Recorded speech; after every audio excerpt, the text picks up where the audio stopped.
Pour 600 000 livres sterling, j'aurais pu m'acheter une Lamborghini Revuelto toute neuve. Au lieu de ça, j'ai pris celle-ci pour 230 000 livres sterling. Avec un petit problème. Elle avait eu un accident. Et comme cette voiture a un moteur hybride, ça a été super compliqué de la réparer. Oh, Il y a maintenant 2 options possibles. On n'a toujours pas réussi à démarrer la voiture. Pourquoi elle démarre pas? Les pièces coûtent super cher. Ce sous-châssis avant coûte 55 000 livres. Et on dirait qu'après l'accident de cette voiture, l'ordi a complètement arrêté le système hybride. Ça va être le gros code. Et quoi que je fasse, je n'arrivais pas à réinitialiser les données de collision pour dire à la voiture qu'elle pouvait redémarrer en toute sécurité. Mais aujourd'hui, on va la démarrer, la faire rouler et la conduire. Mais d'abord, changeons la couleur. Bon, même si cette voiture est noire satinée, c'est juste un habillage. Et comme on va mettre de nouveaux panneaux sur cette voiture, on va devoir les peindre pour qu'ils aillent avec la peinture d'origine, qui est sous le film. Voilà pourquoi. Et en fait, je trouve que ça rend plutôt bien en blanc. C'est pas ça, c'est pas le Revuelto aussi? Si. Pourquoi c'est blanc? Ça a toujours été blanc. Non, pas du tout. Elle avait juste un toit noir. Ouais. Tu mens, les portes ont toujours été noires. Voilà. À mon avis, c'est beaucoup mieux comme ça. Blanc avec un intérieur rouge. Maintenant, il ne nous reste plus qu'à essayer de la démarrer, de la réparer, la reconstruire, la conduire et tout le reste. Mettons-la à l'intérieur. Je n'arrive pas à faire démarrer cette voiture. Il y a un truc dans l'ordi de Lamborghini qui dit à la voiture qu'elle ne peut pas démarrer en toute sécurité, et je n'ai pas les outils pour désactiver ça. Mais on va faire venir quelqu'un plus tard qui pourrait avoir ces outils. On était à 2 doigts de réparer cette suspension arrière la dernière fois, mais maintenant, on va pouvoir la réparer pour de bon. Regardez ça. Ah, la plupart des suspensions sont en fait en bon état. Ce qui est cassé, c'est ça, c'est-à-dire la direction de la roue arrière. Et je crois que ça s'active à grande vitesse pour aider la voiture à prendre des virages. Donc on va changer ça. Et il est censé y avoir une barre anti-roulis, reliant la barre anti-roulis au triangle inférieur. Et celle-ci est... eh bien, elle est abîmée ici, et elle doit ressembler à ça. Donc, en attendant qu'un technicien arrive avec un ordinateur qui pourrait permettre de démarrer cette voiture, je vais faire tout mon possible pour essayer de réparer toutes les autres pièces cassées de la voiture. Au moins, quand le technicien viendra, il y aura moins de codes d'erreur sur le tableau de bord. Et techniquement, la voiture sera dans un état plus sûr pour démarrer. La première chose que je vais changer, c'est ce module de direction des roues arrière. Je le visse au châssis, puis au moyeu des roues. Une fois que j'ai serré les 2 boulons qui le fixent à la voiture, je peux le brancher. Il y a 3 prises pour ça. Super, ça marche. Wow. Qu'est-ce que ça fait alors? Il s'est réveillé et... il s'est dit « Ah, je suis guéri !» Mais on s'est rendu compte que ce n'était pas aussi simple que ça. On y reviendra plus tard. Pour l'instant, je vais juste installer un simple lien de barre anti-roulis. Encore une fois, il suffit de 2 boulons pour le maintenir en place. Et voilà, la suspension arrière gauche est complètement montée. On a compris comment le système hydraulique marche dans cette voiture. On a un réservoir de liquide de refroidissement ici, qui alimente tout le système de batterie et refroidit tout le système hybride. Et il y en a un autre là-bas. Celui-là. Et celui-ci est vide. Ce qu'il fait, c'est refroidir tout le système moteur. Et celui-là est vide, parce que ça, c'est définitivement HS. On va devoir réparer tous ces tuyaux, réparer ce radiateur, et quand je dis réparer, en fait, je veux dire remplacer, parce qu'ils sont juste par terre là. Je pense que je vais le construire à partir de là, puis le poser dessus. C'est comme ça qu'on va faire. Quand il fait super chaud, on a besoin de se rafraîchir. Ce qui veut dire un autre radiateur qu'on doit installer sur la voiture. En plus, les tuyaux de refroidissement qui sont abîmés passent en fait tout le long sous la voiture. Un des clips était super dur à enlever. Alors j'ai fini par le meuler. Wow! Oh mon Dieu! Du liquide de refroidissement! Pour voir s'il restait encore du liquide à l'intérieur. Mais une fois ce clip retiré, j'ai pu remonter sur le toit de la voiture et retirer le tuyau cassé. Regardez comme il est écrasé ici. Je ne pouvais pas acheter cette partie cassée du tuyau séparément chez Lamborghini. J'ai dû acheter non seulement la pièce métallique, mais aussi une autre pièce qui était fixée. Au lieu de tout remplacer, j'ai juste séparé le tuyau en caoutchouc, ce qui me laisse la pièce dont j'ai besoin. Car je peux fixer la nouvelle pièce sous la voiture et la raccorder à l'endroit où je l'ai déconnectée. Après ça, un autre tuyau de liquide de refroidissement. Heureusement, Lamborghini me l'a vendu séparément. C'est bizarre comme ils arrangent ces pièces. Une fois que j'ai installé ça, je peux commencer à soulever le cadre qui soutient le radiateur à l'arrière. Il est boulonné au cadre arrière de la voiture, qui a déjà été réparé. Maintenant, il faut voir si tout s'aligne correctement. Et bien sûr, ça a marché. Et une fois que c'était en place, il restait encore d'autres tuyaux. 2 petits tuyaux en caoutchouc qui relient ces 2 tuyaux métalliques au radiateur. Une fois ce radiateur installé, on pourra peut-être mettre du liquide de refroidissement dans la voiture. Il y a aussi pas mal de trucs du système de dépression sur ce châssis arrière. Il y a une pompe à vide et ce truc en plastique qui ressemble à 3 bulles, qui gardent le vide à l'intérieur. La plupart de ces trucs sont juste des choses super compliquées, qui serviraient à ouvrir des volets à l'intérieur du moteur. Mais sans ça, on aurait plein de voyants qui s'allumeraient et on perdrait de la puissance. Donc c'est super important que tout le système de dépression garde bien la dépression. Enfin, les capots d'admission sont en place, et c'est à peu près tout. Ce côté est maintenant construit et terminé. On pense. Mais malheureusement, ce côté-là aussi a été détruit. Regardez, c'est... Ouais, tout est cassé, tordu et déformé. Mais le radiateur a survécu et le refroidisseur d'huile aussi. Je pense que je vais remplacer celui-ci par celui-ci, que j'ai dû acheter. Bob aurait pu régler le problème, mais c'est aussi une question de temps. On doit tout installer avant demain matin. Donc ce que je vais faire, c'est que je vais tout changer et j'espère qu'on aura 2 côtés bien complets et qu'on pourra enfin ajouter quelques liquides. C'est parti! Bon, maintenant, je fais exactement la même chose que ce qu'on a fait à gauche, mais à droite. Mais au lieu d'un radiateur à gauche, il y a un refroidisseur d'huile à droite. Heureusement, je n'ai pas eu à le démonter ni à le dévisser. Je peux déplacer le cadre autour, fixer le refroidisseur au cadre, puis le cadre à la voiture. Les 2 côtés sont terminés. Ça avance, regardez ça. Regardez ça, les prises d'air sont là. Pour moi, ça a l'air beaucoup moins endommagé par l'accident que pour plein d'autres personnes qui regarderaient et se diraient « Mais qu'est-ce que t'as fait ?» Bon, en tout cas, pour moi, ça a l'air mieux. Ça rend vraiment mieux. On avance. La prochaine étape qu'on doit franchir, j'aimerais pouvoir la démarrer, mais on n'y arrive toujours pas. Et j'aimerais pouvoir y ajouter du liquide de refroidissement, mais on ne peut pas, parce que pour la remplir de liquide de refroidissement, on doit la remplir sous vide, par ici. Donc on doit aspirer tout l'air du système de refroidissement avant d'y mettre du liquide de refroidissement pour éviter toute poche d'air. Et on a laissé le compresseur d'air dans l'ancien atelier. Il faudra aller le chercher. Mais je pense qu'on peut faire autre chose avant de remplir le liquide de refroidissement. Et c'est une tâche passionnante, parce qu'elle implique du bruit. L'échappement! C'est un échappement Valvetronic. Je crois que je suis le premier à avoir cet échappement Valvetronic.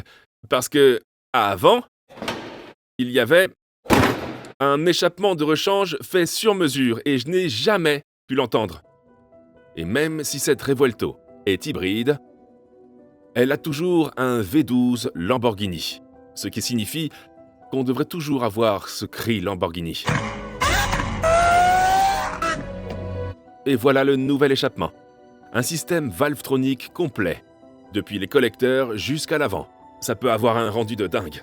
Ok, je ne m'attendais pas à ça. Donc, tout a été fabriqué à la main aux États-Unis. On a un tuyau en X un peu dingue, qui sert visiblement à améliorer le débit d'échappement. Ça va faire un bruit de malade. Il n'y a aucun déflecteur à l'intérieur. Et en plus de ça, on a ce qu'on appelle les perdants de la garantie. On va sûrement perdre la garantie avec ces tuyaux, c'est sûr. Mais ça va aussi nous donner des flammes. Mais comme la plupart des trucs sur cette voiture, ça n'a pas été facile à installer. Pour atteindre les 2 colliers en V qui fixent le tuyau avant au collecteur, j'ai dû passer par le passage de roue. Mais l'accès est super limité. Et même là, les tuyaux ne voulaient pas sortir. Je suis pas sûr qu'il y ait assez de place. Les tuyaux ont des convertisseurs catalytiques, donc ils sont assez gros. Et les caser entre cette barre de renfort supérieure et la barre anti-roulis n'était pas possible. J'ai donc dû commencer à retirer la barre anti-roulis en un seul bloc, en espérant qu'une fois celle-ci serait retirée, je pourrais faire glisser l'échappement vers l'extérieur. C'est parti. Regardez ça. Ça devrait suffire, non? C'est parti.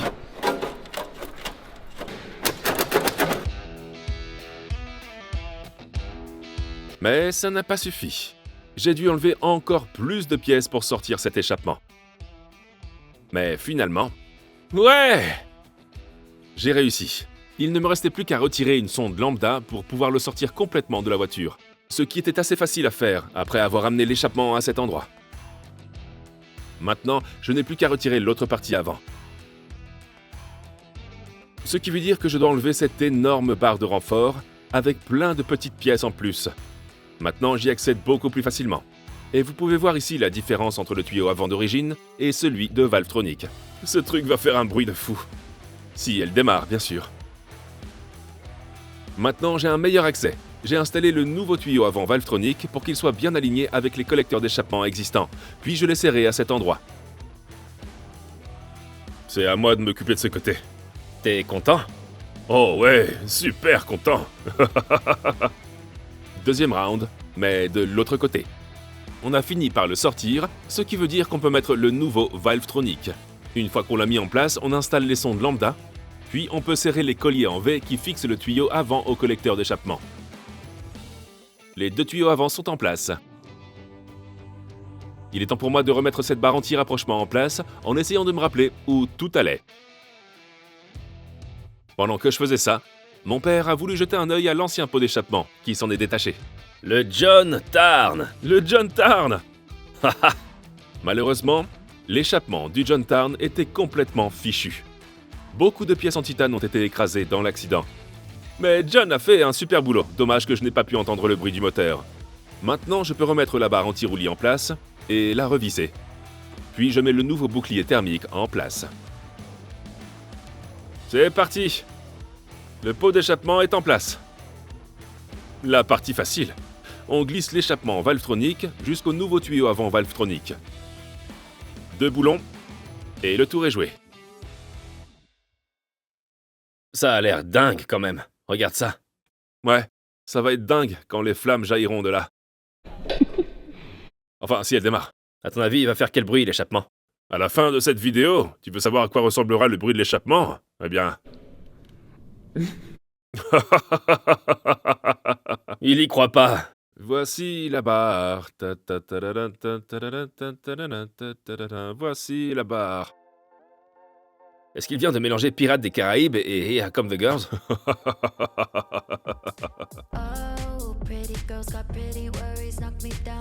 Cette barre sert en fait à fixer le pot d'échappement. Ça veut dire que je peux maintenant serrer l'échappement dessus. Et il y en a 4, 2 en haut et 2 en bas. Non seulement ça tient les supports d'échappement, mais ça tient aussi les loquets du capot moteur. Une fois que c'est en place, on peut passer à l'étape suivante. Avant de mettre le bouclier thermique inférieur, voici un actionneur d'aile, qui a coûté une sacrée fortune. Et on a dû en acheter 2, car les 2 étaient cassés. Vous pouvez voir ici, regardez. Ça s'est cassé, juste là. Et malheureusement, l'autre morceau n'existe plus. Bon, on va installer cet actionneur d'aile, et l'autre devrait arriver demain. N'oubliez pas que le but, c'est juste de brancher autant de trucs électroniques que possible pour que la voiture n'ait aucune excuse de ne pas démarrer. On ne sait pas si on s'est tiré une balle dans le pied, car il reste encore un bouclier thermique à installer ici, mais il reste encore un fil ici. Et la fiche jaune signifie que ça fait partie de l'airbag ou du système de sécurité. Et on doit s'assurer que tout est bien branché et prêt à fonctionner.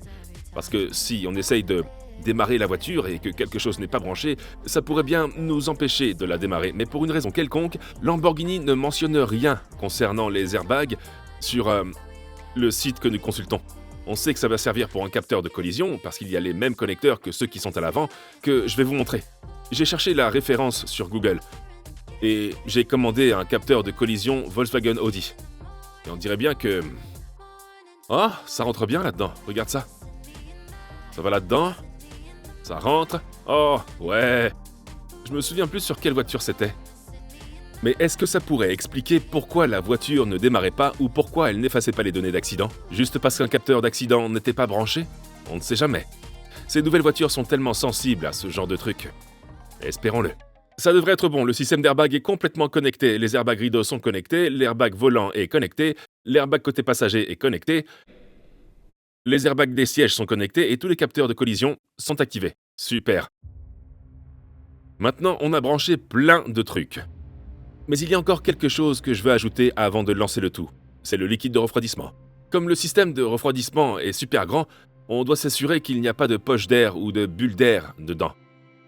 Le mieux pour ça, c'est, comme on l'a vu, que les voitures Volkswagen Audi ne posent généralement pas de problème avec les poches d'air, parce qu'elles ont un réservoir de liquide de refroidissement placé en hauteur, ce qui permet à l'air de s'échapper. Mais on ne va pas prendre le risque, on va essayer de remplir ça sous vide pour pouvoir aspirer tout l'air qu'il y a dedans, puis le remplacer par du liquide de refroidissement. Mais en général, ça marche bien. C'est ce qu'on verra. On doit mettre notre compresseur sous vide dans le réservoir, bien boucher le trou, puis y brancher le tuyau d'air. Je vais allumer le compresseur. Oh! Ça va maintenant envoyer de l'air comprimé dans le réservoir de liquide de refroidissement, ce qui va aspirer tout l'air qui se trouve dans le système de refroidissement. Une fois qu'on a aspiré tout l'air, je peux fermer le robinet et vous pouvez voir qu'on maintient une pression négative, donc il n'y a pas de fuite. Ensuite, je peux prendre mon liquide de refroidissement Valvoline et remplir le tuyau uniquement avec le liquide, pour qu'il n'y ait pas d'air dans le tuyau avant de le mettre en place. Puis j'ouvre le robinet, et la pression négative du système de refroidissement aspirera tout le liquide de refroidissement dans la voiture. Et ça devrait nous éviter les poches d'air et nous donner un système de refroidissement plein. C'est notre arme secrète. On a Vague Coding Leicester. Et il va voir s'il peut s'en occuper. Parce qu'il a tout le logiciel Lamborghini. Il a déjà fait l'Urus. Et on va voir ce qu'on peut faire. Je viens juste de mettre le contact dans la voiture. Maintenant, elle refuse de passer en mode parking à cause d'un problème de boîte de vitesse. Je comprends rien à ce qui se passe. Mais j'espère qu'il pourra lire les données et comprendre ce qui se passe avec cette voiture. Si elle démarre, ce serait vraiment un miracle. Je veux l'entendre démarrer, surtout le pot d'échappement. Ce serait un moment super intense si elle démarre, mais pour l'instant, je suis pas très optimiste. Comme d'habitude, il y a un problème chaque fois que j'appuie sur le bouton de démarrage. C'est une Lamborghini. Ouais, c'est vrai. D'accord, c'est à toi de voir. Allons-y. Nathan de Vague Coding a le logiciel officiel de Lamborghini pour entrer dans la voiture. Il peut maintenant le brancher, lire tous les codes d'erreur et accéder à toutes les fonctions Lamborghini disponibles chez le concessionnaire. Et il y a des trucs qui doivent être programmés dans la voiture, comme les nouveaux phares. Maintenant, ce qu'on fait, c'est qu'on désactive l'hybride. C'est ce qu'on vient de faire. Et une fois qu'on l'aura désactivé, on va lire les codes, puis le réactiver. Et avec un peu de chance, quand on le réactivera, les données d'accident auront disparu. Mais ça n'avait pas l'air d'avoir marché. Même si Nathan a le logiciel pour faire ça, il fallait une authentification supplémentaire. À l'heure actuelle, il est minuit moins 5. Ça ne s'annonce pas bien. On a besoin d'un identifiant pour pouvoir connecter cette voiture et réinitialiser le système de collision. Seules quelques personnes ont cet identifiant. Donc là, Nathan de Vague Coding va parler à quelqu'un à l'étranger qui a cet identifiant et qui pourrait résoudre la situation. Mais le problème, c'est qu'il est maintenant minuit et qu'ils ont 3 heures d'avance sur nous. Ils sont déjà couchés. Donc on dirait bien que demain matin, dès 7h30, on va réessayer. Mais ça pourrait bien finir par me faire reconstruire une voiture qui ne démarre pas. Alors à demain. D'accord. C'est le lendemain matin. Vague Coding Leicester est de retour et il pense avoir réglé le problème. Tiens, un grand sourire sur le visage. Tu penses que ça a marché? Ouais, j'espère que c'est bon. Alors vas-y. Tu y crois? Eh bien, je ne sais pas parce que c'est vraiment un truc dont je ne sais rien. Il a juste joué un petit peu avec l'ordi et il a fini par y arriver. Ça y est, on y est. Mais est-ce que ça va marcher?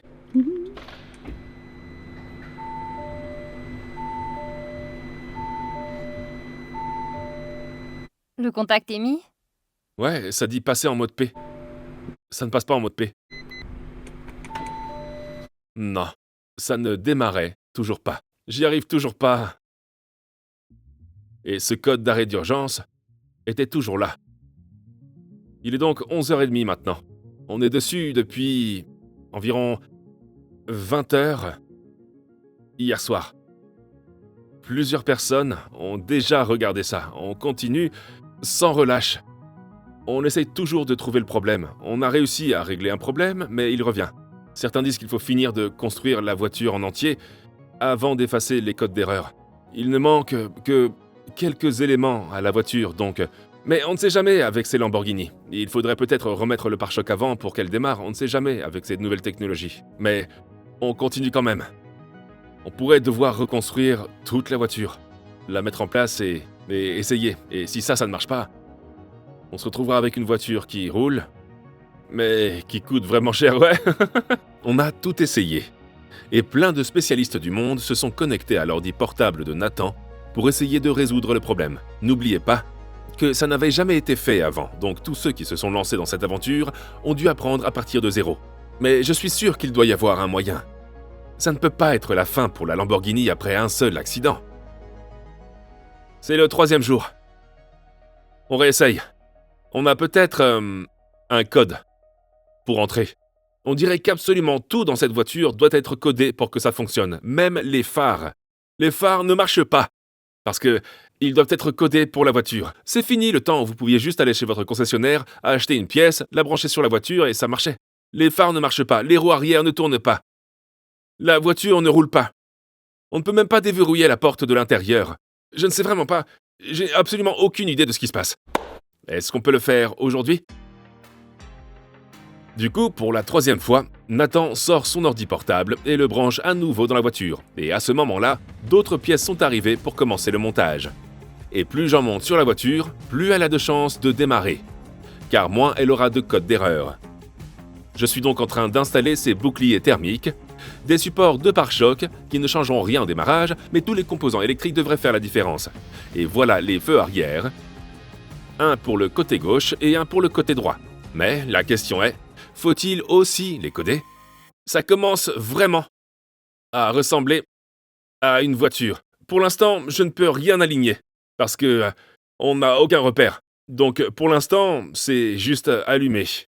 Et une fois qu'on aura installé les panneaux, on devrait pouvoir tout aligner. Bon, si ces lumières fonctionnent, ça voudra dire que la chance sera de notre côté. Voyons voir, première étape. Oh ! Les clignotants ! Oh mon Dieu, regardez ça, regardez ça ! Comme si ça marchait. D'accord. Bon, croisons les doigts pour demain matin, où Vague Coding Leicester sera de retour avec un gars de Chine qui a écrit un code sur son ordinateur portable. Je sais pas ce qui se passe. J'en ai aucune idée. Mais petit à petit, ça s'améliore au moins. Mais on n'avance toujours pas. Avant, on a enlevé le revêtement de la coque arrière pour voir l'étendue des dégâts causés au carbone. Au lieu d'en acheter un nouveau, on l'a envoyé à un pro du carbone pour le faire réparer. La coque est revenue des gars du carbone et ils ont réparé toutes les petites fissures avec de la fibre de carbone. C'est super. Ça a l'air d'origine, comme si c'était juste des petits morceaux de fibre de carbone collés ici.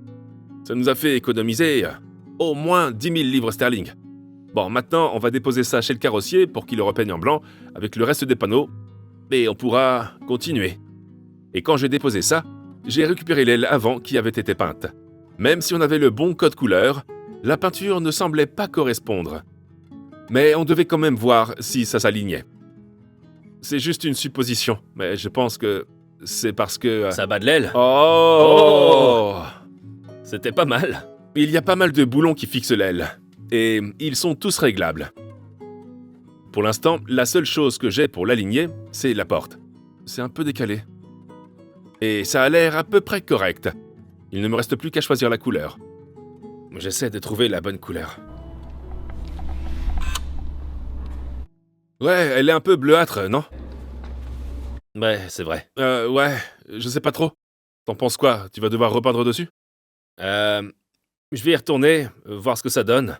On a scanné le carbone ou la fibre de verre, peu importe ce que c'est. Ouais. Voyons si ça donne le même résultat, sinon ça va être mélangé. Ouais. Rien ne semble simple avec cette voiture.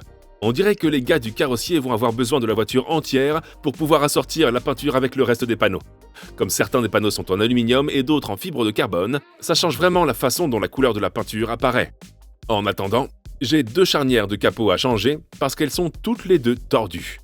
Je mets celle de gauche et je ne serre pas trop les boulons pour pouvoir la bouger et l'ajuster quand le nouveau capot arrivera.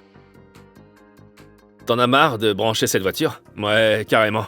Elle va démarrer aujourd'hui ? On espère bien, croisons les doigts, on devrait pouvoir la démarrer aujourd'hui. Ouais, on reste positif. Liam est là avec le capot ! J'ai un capot. Il a l'air dingue, regardez ça. Regardez ça, c'est comme... ça vient de Duke Dynamics. Mais on dirait une Lamborghini SVJ. Regardez ça comparé au capot d'origine. C'est bien mieux. Ce capot faisait en fait partie d'un kit carrosserie et il était moins cher d'acheter le kit que d'acheter un seul capot chez Lamborghini. Donc c'était tout à fait logique. Ça donne quoi? Demande à ce type. On en est environ à 15 heures de travail. Et il a complètement usé ce siège. Maintenant, je dois transférer tout le matériel du capot standard et l'installer sur le capot de rechange. Ça inclut tous les tuyaux pour les gicleurs de lave-glace qui passent à travers. Et Anna m'aide à le faire. Les rondelles sont passées. On doit agrandir un peu ces trous à cause des modifications après-vente et tout ça. Donc, on doit mettre les gicleurs de lave-glace là-dedans. Mais bon, on a ce magnifique capot qui valait 11 000 livres sterling. Mais qui est maintenant abîmé. Et vous savez quoi? Ce qu'on va faire, c'est qu'on va le signer. Dans les prochaines 50 commandes, ceux qui achètent des nouveaux produits dérivés HWBT vont gagner un capot Revuelto d'une valeur de 11 000 livres pour en faire un traîneau. Quelqu'un a reçu un disque de frein chez lui la semaine dernière. Maintenant, l'un d'entre vous va ramener le capot chez lui et toute l'équipe vous remercie infiniment de nous avoir suivis et soutenus dans cette construction. Merci à chacun d'entre vous qui vous êtes abonné à la chaîne. Maintenant que le nouveau capot est prêt, on peut l'aligner avec la voiture. Et ça a demandé pas mal de boulot pour l'aligner. Mais une fois qu'on était satisfait du résultat, on a dû percer quelques trous par le loquet du capot, ce que mon père vient de faire. Il a ensuite pu le boulonner au capot. Après, j'ai quelques modifications à faire. J'ai tous les nouveaux clips dans mon joint. Comme ça. Et je dois percer les trous pour lesquels j'ai fait un gabarit à partir de l'ancien. J'ai fait quelques dessins pour montrer où ça doit aller. Donc, on va percer les trous pour les fixer. Et ils vont tous s'aligner. Je dois faire super gaffe à ne pas percer l'autre côté du capot. Car celui-ci est en fibre de verre, pas en fibre de carbone. Une fois les trous percés, je peux fixer l'ancien joint et le capot est terminé. Les dernières touches maintenant. La dernière pièce! Ouais! Je suis content que t'aies choisi ce capot plutôt que celui d'origine. Ouais, ce capot est bien plus beau que celui d'origine. À 100%, ouais. Après un bon moment, on a enfin réussi à aligner le capot, ce qui est super important. Parce que la voiture ne démarre toujours pas. Ils sont toujours dedans. Et on continue encore et toujours à la monter. Donc continuons. Quand je suis arrivé ici aujourd'hui, mon siège était comme ça. Et s'est lentement incliné de plus en plus jusqu'à ce qu'il soit complètement horizontal. Il va finir par s'endormir. Ouais, je vais finir par m'endormir. D'autres pièces sont revenues de l'atelier de carrosserie, dont tout le capot arrière, l'aileron arrière et quelques passages de roues arrière, ainsi que le pare-choc avant. On a un gars de Dubaï qui a un des véhicules électriques, mais il n'arrive pas à communiquer avec la voiture. Il pense donc qu'il y a un problème avec ce qu'on a fait à l'intérieur du boîtier. On va donc revoir ce boîtier pour voir si on n'a pas oublié quelque chose, parce que ce gars a l'air de savoir. Quelle heure est-il à Dubaï? Il est 23h56. Ah d'accord. Il est presque minuit. Maintenant, j'enlève la boîte de jonction, vous vous souvenez, celle où on avait rangé le fusible pyrotechnique la dernière fois. C'est pour ça que ça coupait l'alimentation de la batterie hybride, qui sert à démarrer la voiture. Ce type à Dubaï pense qu'il y a peut-être un problème avec la connexion dans cette boîte de jonction. On vient donc de la démonter pour voir s'il y avait des dégâts. Mais après l'avoir inspecté, ouais, c'est bon, tout avait l'air bien. Donc on est tranquille de ce côté-là. Regardez comment on était rapide. On commence presque à savoir ce qu'on fait maintenant. Maintenant, il faut le remettre en place et tout reconnecter. Mais les données réelles de collision sur la voiture, qui l'empêchent de démarrer, sont stockées dans l'ECU, qui se trouve dans ce boîtier. Donc c'est super important qu'il puisse communiquer avec. On dirait qu'on commence à avancer maintenant. Et pendant qu'il continue à coder, mon père construit une partie de la coque. Et comme on dirait que le monde entier se mobilise pour nous aider à construire cette voiture, on a eu droit à quelques cours de géographie. Tu sais quelle est la capitale de la République tchèque? La République tchèque. Prague. Ouais. Ah bon? Ouais, Budapest. Budapest. C'est...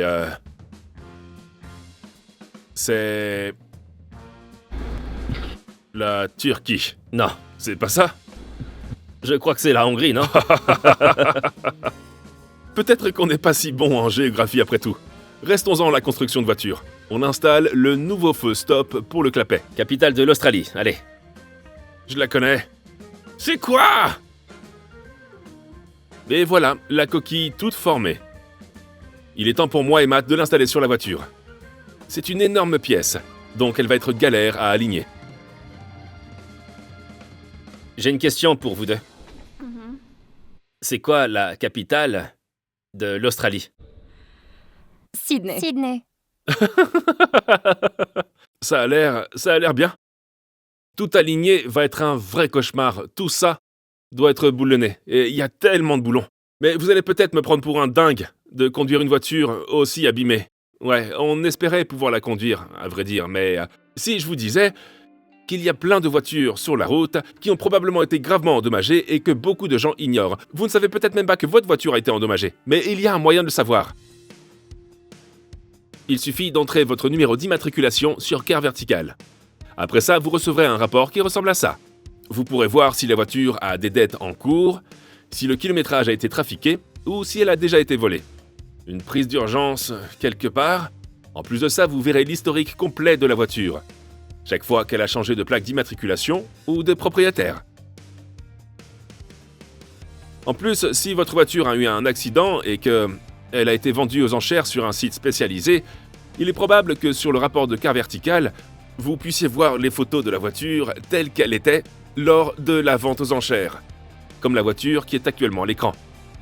Maintenant, dernières petites infos. Après cette vidéo, si vous voulez vérifier que votre voiture n'a pas eu d'accident, vous pouvez le faire en cliquant sur le lien dans la description. Et sur l'écran, il y a aussi un code promo qui vous permettra d'avoir une petite réduction sur cette vérification.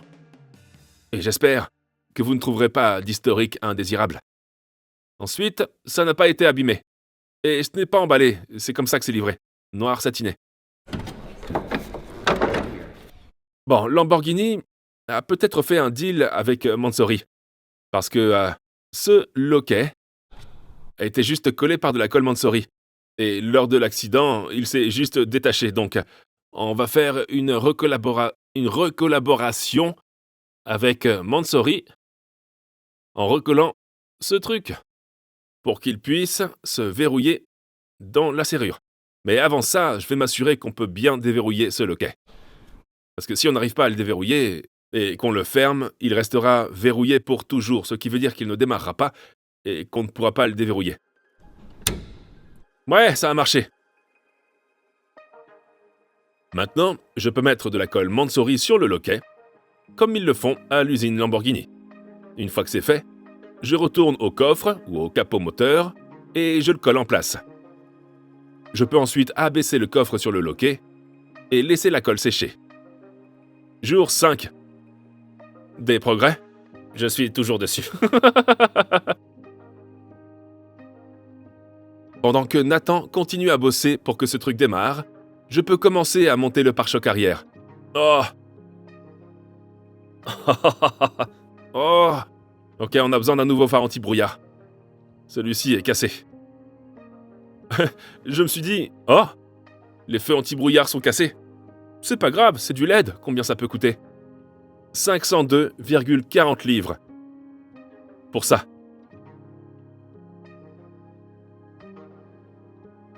Le truc, c'est qu'on ne peut pas discuter le prix. Je ne peux pas trouver ce phare anti-brouillard ailleurs. Il est spécialement conçu pour la Revuelto. Certains des autres capteurs que j'installe actuellement sont utilisés sur d'autres voitures, comme l'Urus, mais ça ne fait pas économiser beaucoup d'argent. Oh, mon Dieu!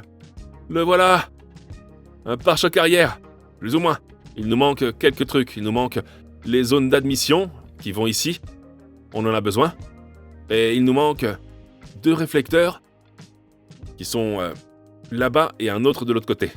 À part ça, ça a l'air plutôt bien. Je pense que pour l'instant, il suffit de se mettre en ligne avec la voiture et tout brancher. Ça pourrait nous aider à faire démarrer la voiture. Plus on branche de trucs, plus on a de chances d'y arriver. Et sur ce pare-choc arrière, il y a plein de trucs électriques. Capteur de stationnement, capteur d'aide au maintien de la trajectoire et caméra de recul. Il nous manque encore pas mal de trucs par contre. Mais c'est mieux que rien. Le pare-choc arrière est presque en place. Il faut fixer sous ces trucs. C'est peut-être juste pour le look, ou peut-être que ça a une fonction parce qu'il y a un trou.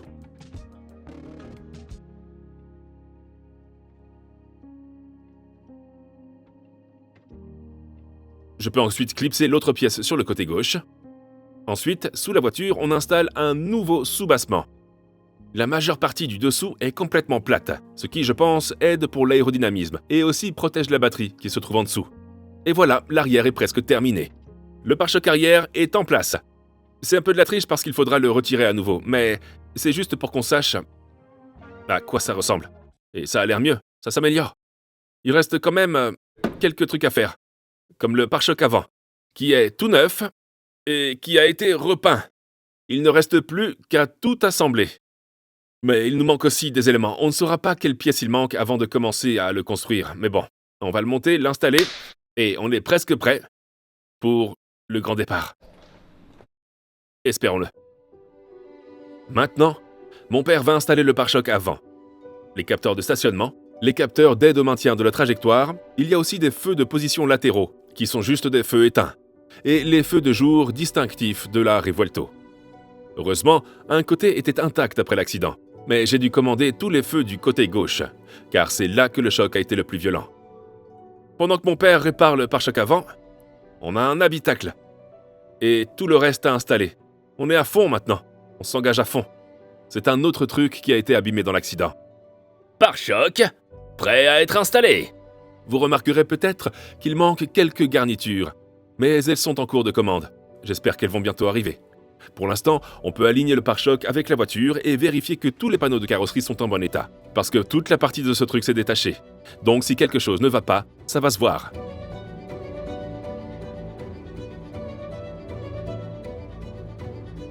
D'accord, le pare-choc est en place.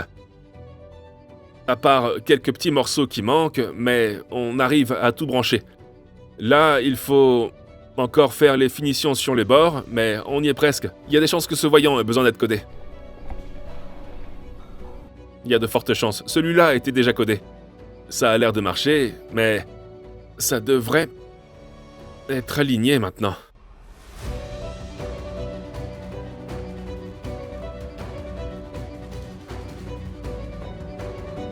Encore quelques petites choses avant le grand démarrage final. Mon père est en train de faire un pochoir autour du badge Revuelto qui est sur la jupe latérale, parce qu'on va devoir la changer. Mais on va garder le badge, donc on veut être sûr de pouvoir le remettre exactement là où il était avant. Bien sûr, on a besoin d'une plaque d'immatriculation. La plaque d'immatriculation sera Rail BMX ou Rev BMX, je trouve ça plutôt cool, avec l'aimable autorisation de Carriage. Vous pouvez en avoir une gratuite quand vous commandez une immatriculation de voiture via Carriage en utilisant mon code de réduction. Ouais, ça devrait être facile à aligner, parce qu'il y a une ligne dessus. Ouais! Je crois que c'est une belle finition, non? Ça a l'air vraiment bien. Dernière partie, nouvelle jupe latérale. Il faut la mettre en place, mettons-la en place. L'ancienne est juste là, il y avait un tout petit morceau qui était cassé. Et la nouvelle est là. On va la fixer. Ça se clipse. Maintenant, je veux visser la jupe latérale et mon père peut appliquer son pochoir. Un peu de colle. Et mon père la colle exactement là où elle était à l'origine. Magnifique. Voici les dernières pièces. Et je vais être honnête avec vous. Je pensais que on aurait vraiment fini tout cette semaine. Je pensais vraiment qu'on aurait fini. Qu'on la démarrerait, qu'on roulerait et que tout le monde vivrait heureux pour toujours. Mais ces roues ne vivront pas heureuses pour toujours. Elles sont complètement hors service. Elles sont fichues. Et c'est pour ça qu'on a un Wheelmania pour remplacer les roues. Ça va tout changer. Les voilà, regardez. Oh mon Dieu, elles sont larges. C'est pas une roue avant, si? Oh, elles ont l'air dingues. C'est fou. Elles sont bien plus belles que ce que je pensais. Elles ont l'air géniales. Ouais. Ça a l'air dingue. Ah, c'est vraiment un truc de malade. Regarde la largeur aussi. Je pense que ces roues sont parmi les meilleures qu'on ait faites avec Wheelmania. Des jantes entièrement forgées et faites sur mesure pour la Revuelto. On a utilisé les spécifications d'origine, donc les dimensions sont les mêmes. On peut donc utiliser les pneus Bridgestone qui équipent la voiture à sa sortie d'usine. Elles sont absolument superbes. Ouais, mec!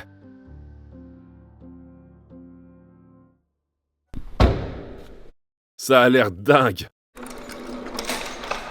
Ça a l'air génial. Ça a l'air super bien. Quelle transformation. Si vous voulez des roues sur mesure ou n'importe quel type de roue ou encore faire rénover vos roues, Wheelmania se trouve dans le lien dans la description. Ci-dessous, envoyez-leur un email, un message WhatsApp, un SMS ou passez chez eux. Bon. On va faire la grande révélation et voir si ça marche. La Revuelto est maintenant superbe. Et on a fait un sacré bout de chemin en si peu de temps. Je ne pensais pas qu'elle serait aussi belle en si peu de temps. Mais maintenant, il faut voir si elle roule. Avant de voir si cette voiture démarre, on va faire un décompte des prix, parce que la voiture est presque finie. Toutes les pièces nécessaires pour finir la voiture ont été commandées. Certaines n'ont visiblement pas été encore livrées. N'oubliez pas qu'on a déjà dépensé 230 000 livres pour la voiture. On a dépensé 90 000 livres en pièces détachées et 20 000 livres supplémentaires en pièces détachées. Et en plus de ça, j'ai dépensé 85 500 livres de plus. Ce qui fait maintenant un total de 425 000 livres sterling.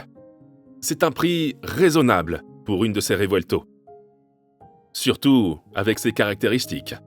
En plus, je suis allé sur CarWow et j'ai mis l'ancienne immatriculation de cette Revuelto pour voir à combien elle se vendait.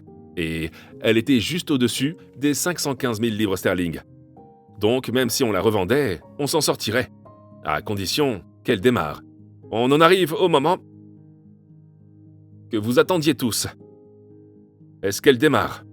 Le tableau de bord marche maintenant, on a 77% de batterie et aussi presque 100% de carburant. On a encore assez de batterie pour rouler 6 km en mode hybride. Est-ce qu'elle démarre? Directement en mode essence.